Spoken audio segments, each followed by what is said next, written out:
Another month of strong economic progress through April in the build-up to the federal budget. Our latest thoughts on the outlook for the economy and the markets, and the timing of possible interest rate moves.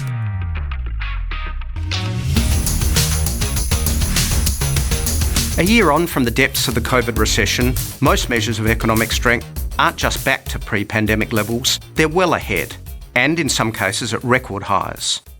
The national aggregate numbers do mask the inconsistency of the recovery and hide the trauma of how difficult 2020 was.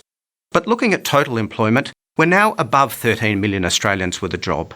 And looking at measures of spare capacity, the underemployment rate is below 8% for the first time since 2014.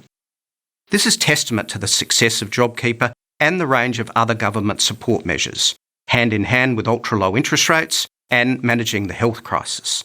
And as the chart shows, the overall recovery in the jobs market has been matched by the recovery in stock markets, here and in a range of indices around the world. Also at record highs, property prices continue to race ahead in April, both in capital cities and regional Australia. We also had a record high for business conditions in the latest business survey, and a fresh record peak for the iron ore price, our largest export market.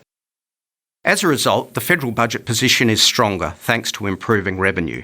But crucially, the government has committed to further fiscal support until the unemployment rate is closer to full employment, measured by the RBA's modelling, so currently around 4.5%.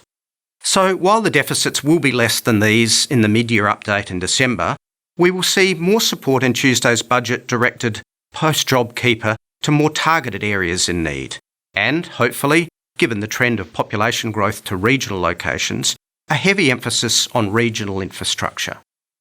This alignment of fiscal policy to monetary is most welcome and should give us more confidence about the new financial year ahead. Despite all this good news and the sharp rebound in sentiment, the COVID situation overseas remains troubling and remains the largest risk to derailing the recovery. But with our vaccination program ramping up, perhaps a greater risk is the recovery happening ahead of expectations.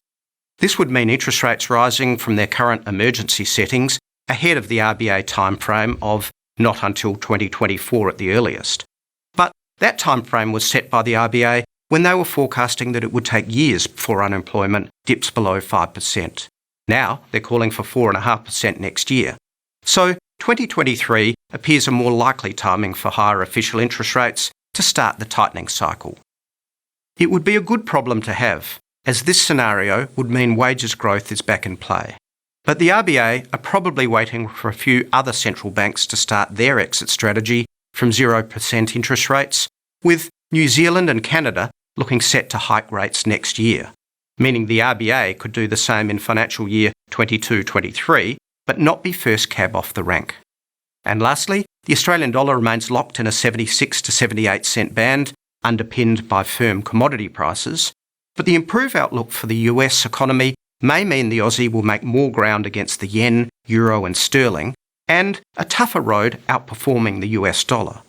Still, a strong Aussie dollar is expected in the second half of the year as vaccinations protect our health and protect the economy from further damaging lockdowns.